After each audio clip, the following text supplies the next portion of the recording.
Alrededor de los años 80, cuando emergía toda esta casta divina de los llamados tecnócratas en el país, un grupo de políticos fueron desplazados, realmente los hicieron a un lado a todos, porque representaban un obstáculo para poder llevar a efecto los cambios que se tenían que realizar a lo largo y ancho de la República para que pudieran entrar los capitales extranjeros, y para ello se llevó a efecto la adecuación de leyes constitucionales a través de las aprobaciones masivas en la Cámara de Diputados, en donde el PRI y el PAN eran, pues en ese momento, los principales actores mayoritarios. Emergía la clase popular a través del Partido de la Revolución Democrática, pero con una corriente democrática que iba impulsada a su vez por una red de políticos emanados del revolucionario institucional que fueron desplazados ya después de Miguel de la Madrid por Carlos Salinas de Gortari. Con el tiempo, estos políticos empezaron a formar una estructura que permitiera ser el contrapeso de las dos principales corrientes políticas, PRI y PAN, que dieron mayoriteo en el Congreso y que a la postre llevaron al país a uno de los desquicios más graves de la ingobernabilidad, pero sobre todo utilizando las herramientas del sometimiento, el uso de la fuerza para mantenerse en el poder. Viene la red del narcotráfico, que ya estaba siendo arrastrada desde los tiempos de López Portillo y de la Madrid, y con Carlos Salinas de Gortari empieza el acabose. No solamente con el asunto de la muerte del cardenal Posadas, el magnicidio de Luis Donaldo Colosio, el levantamiento armado en Chiapas, el atentado en contra de Ruiz Massieu, en donde lo mataron, donde se especula que fue el mismo Raúl Salinas quien dio la orden. Y entonces todo aquello que parecía un sueño se desvaneció. Llega Ernesto Zedillo y se consolida nuevamente la tecnocracia. Se levantan los grupos indígenas de Guerrero, viene la matanza de Aguas Blancas, viene el tema del Fobaproa, la nacionalización de todos los capitales que en los tiempos del pasado eran un éxito, pero que hubo mala administración y corrupción, terminaron por abatir el total de las empresas paraestatales siendo privatizadas, y Ferrocarriles Nacionales de México es entregado al magnate poderoso Carlos Slim. Con el tiempo, muchas de las empresas que eran del Estado mexicano, entre ellas Teléfonos de México, Altos Hornos y otras más, se volvieron un negocio de la iniciativa privada en ese matrimonio llamado PRI y PAN.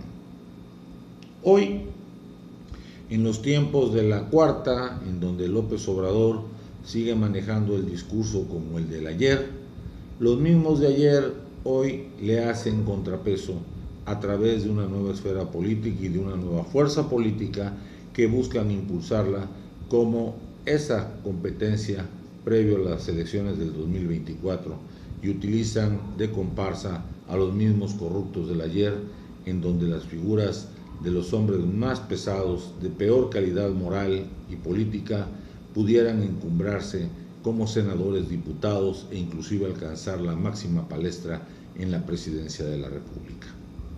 Lo que tenemos que aprender los mexicanos de todo esto es que son los mismos. Y lo que tenemos que aprender los mexicanos es exigir a quienes en el pasado fueron actores de la destrucción nacional a que se retiren. Es indudable que lo que vamos a ver los próximos años solamente serán asesinatos, enfrentamientos, discursos y politiquería que nada aportan a la nación, y que en aras del progreso todo mundo utiliza de discurso quienes están en la política al pueblo, sin preocuparse siquiera por cuestionar si el pueblo ya comió.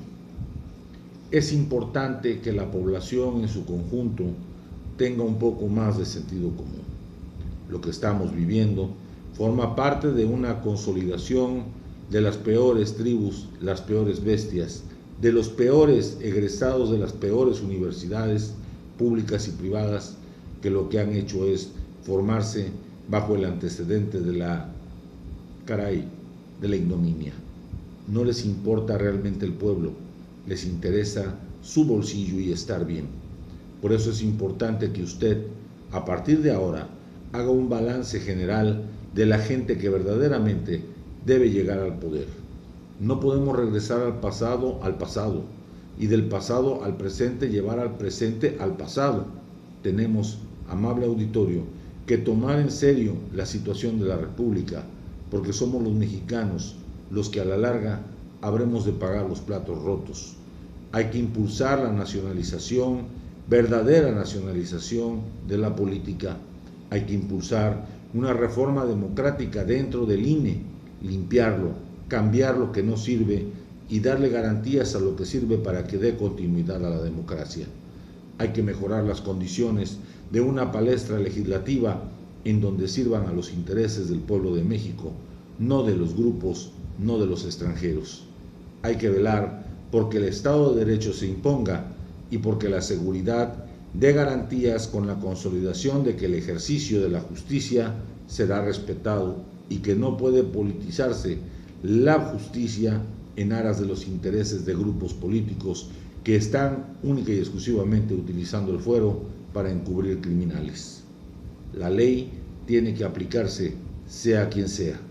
Soy José Luis Gamborenas, reportó para usted, para este su espacio de Inforegio Network. Que tenga un feliz 24 de diciembre. Excelente, muy excelente viernes.